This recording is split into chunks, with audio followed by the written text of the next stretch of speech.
खुलुमबाय नोंथांमोनखौ बेलासिनि गोसो गोथारै बरायबाय। दिनै 6 अक्ट'बर 2020 मंगलबार। फैदो दिनैनि बेलासिनि माखासे मोजां गाज्रि आरो फिसा गेदेर खौरांफोरखौ फारि फारि मिथिनानै लानि।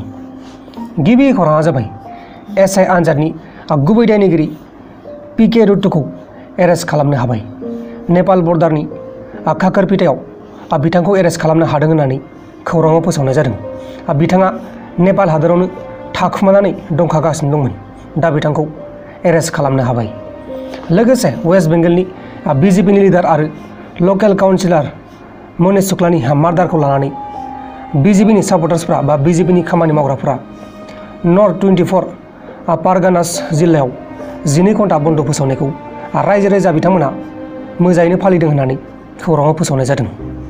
गुबुन फारसेथिं थांनाय फेब्रुवारि दानाव सा सानजा दिल्लीयाव जातिखौ लानानै दावराव दावसि खालामनाय केसआव JNU एबा जुनुनि बारग' फरायसानि लिडार उमेर खालिदखौ पुलिसा 14 डेजनि थाखाय कास्टडियाव लांनाय जाबाय। दानिया फैदो गुबुन खौराङाव। गुबुन खौराङा जाबाय चाइनानि बानायनाय ड्रनफोरखौ पाकिस्तानिफोरा जम्मु एन्ड काश्मीरनि इउनियन टेरिटरियेलाव टेररिस्टफोरनो हाथियार होनाय बा रानथिंनाय खामानियाव बाहायगासिनो दं होननानै जम्मु एन्ड काश्मीरनि पुलिस DGP दिलबाग सिंहआ खौरांगिरिनि मेलजों बुंदों। लोगोसे air chief marshal RKS Bhadauria Indian air फर्सआ मोननै हादोरजोंबो दावहा नांनो थाखाय रेडि जाखाबाय होननानै खौरांगिरिनि मेलजों फोसावनानै होदों। बे हादोरानो जाहैबाय चाइना आरो पाकिस्तान। माने जोंनि बे इन्डियान एयार फर्स हान्जाया पाकिस्तान आरो चाइना हादोरजों दावहा नांनो रेडि जाखानानै दं होननानै बिथाङा खौरांगिरिनि मेलजों फोरमायदों।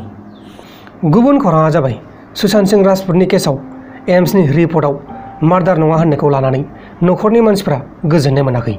बेनिखायनो न'खरनि लयारा CBI डिरेक्टर ऋषि कुमार शुक्लाखौ दिल्लीयाव थांनानै लोगो हमनो गोनां। माने बिथाङा फरेन्सिक्स टीम गोदान बानायनानै केसखौ नायबिजिरफिननो थाखाय रिक्वेस्ट खालामदों। अब्ला दानिया फैलायदो गुबुन खौराङाव। गुबुन खौराङा जाबाय अरुणाचल प्रदेशनि चिफ मिनिस्टार पेमा खांडुआ आबादारिफोरखौ मदद होनो थाखाय बा मदद खालामनो थाखाय मिरु सरकारनि गासिबो स्किमफोरखौ गावसोरनि रायजोआव लाबोगोन होननानै बिथाङा खौरांगिरिनि मेलाव फोरमायनानै होदों। लोगोसे आफगानिस्तान हादोरनि क्रिकेट गेलेगिरि नाजिब ताराकाया गारिजों एक्सिडेन्ट जानानै थैनांगौ जाबाय। बिथाङा एक्सिडेन्ट जाखानानै दंमोन आरो बिथांखौ देहा फाहामथाय होगासिनो दंमोन, नाथाय बिथाङा थैनांगौ जाबाय। लोगोफोर, दिनैनि बेलासिनि रादाबफोरा बेखिनिल'मोन। जुदि नोंथांमोना आंनि बे भिडिअखौ मोजां मोनदों अब्ला भिडिअखौ शेयार खालाम नोंथांनि लोगोनो। आरो जुदि नोंथांमोना दासिमबो आंनि बे प्रान्जल नार्जारि इउटुब चेनेलखौ साबस्क्राइब खालामाखै अब्ला अन्नानै साबस्क्राइब खालाम। बाय बाय।